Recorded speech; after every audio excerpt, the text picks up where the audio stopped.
Right, it's starting to look like the EFL are starting to move things ahead. They've just sorted out Hull City's fee restriction, which has been reduced from 3 windows to 2, with the third being suspended. They're kind of operating under the same thing that we have been doing, and the difference is though is that Hull have been able to show money coming in. They've been able to show cash coming in. They've been able to show the independent club financial reporting unit their cash flow and what their forecast cash is, which is something when they have not done yet. And here's the thing: the fact that they have got that sorted means they've been able to go in and do some free agents like they've been able to do. So they've been able to get the targets in, get the free agents in, sign them to deals, done. Now, the issue we've got is we still haven't had that. And I'm starting to get the feeling that we put an appeal in. I think there's no way we are able to pass this appeal, to be fair, unless there's something else happening that we don't know about. The club's appealed the charges and Chancery's appealed his own, which in theory should and could be a point deduction, and I'm pretty damn sure that it's going to be a point deduction is what I think it's going to be. Now, the Star have been told that they are complex to the appeal process, and that while any timeline is not public, clear, parties are keen to a swift resolution. Now, if they're keen to swift resolution, then great. That means it'll get it over and done with, and we can figure out what we're doing. It makes life harder if you're like going into the season not knowing, and say you get to say November, December, and say in November, December that the football regulation comes in and we manage to get someone gone, and then you get a new owner in, then they'd hit with point deduction and whatever. That wouldn't look good. That would be a really bad start for the new owners. They would not want that.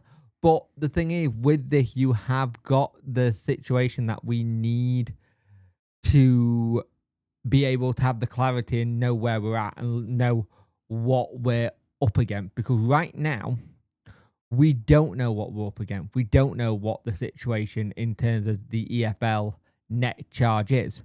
We know we've got 2-year transfer embargo, 2-year fee restriction and loan fee restriction for 2 years. 2 seasons, sorry. We know that's a definite. So 4 transfer windows.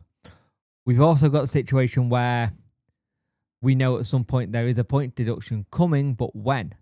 So we're going to have it that we use a lot of the youth academy. Now, the youth academy were playing midweek. They got a 3-3 draw, which is fantastic. So it's a point for them coming from behind. Joe Emery, Shipton, Granger, Koala, Joe Brown, ones who started, who have been also in the match day squad as late. So that's really interesting there. There was also a couple of people who were on trial in Alex Asabe and Josh Bayless, who looked trying to secure themselves new deals. Another one was Joel Akabobi, who is a former Wellington United attacker, and he'd been looked at. Now, here's the thing. We need to start looking at the players and maybe some of them thinking of where they could be in the scheme of things down the line. Because right now, we are having a situation where the fan base is kind of turning on each other. I understand the protest. I understand the boycotting game to a point. I think the 1867 group's idea of throwing teddies on the pitch and then the teddy being taken for charity to Children's Hospital is a good way of doing it. The problem is that I know a lot of people going, just get on the pitch. And I understand that. And it's getting it done.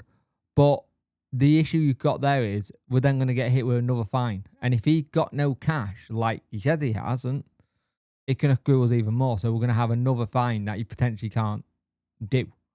But at the same time, the league game, a lot of people are saying for the league game, it should be friends and family of the players that go to it, and that's it. And we know that won't happen. There'll be people who will want to go to that game. The people who are season ticket holders who are going to games, and that's it. like general members of the public are not buying tickets to go to games because that's how they feel. No game, no tickets, no shirts and all that kind of stuff. So it's sending the message, but the issue is it actually getting through, and is it all in vain, or is it actually working? The fact that Morecambe has now been taken over officially, it means a lot of the spotlight will go onto Wednesday as a whole, which in one sense is really good. But that spotlight only works as the pressure is felt by DC. And that's the thing. Will the pressure be felt by him? Is he even fucked? And I get what people are trying to do. So let me know in the comment section below what you think, what your thoughts on the EFL situation. Do you think we're slowly starting to find out if we're going to have the point deduction coming very soon? Let me know in the comment section below, and I'll speak to you in the next one. Bye.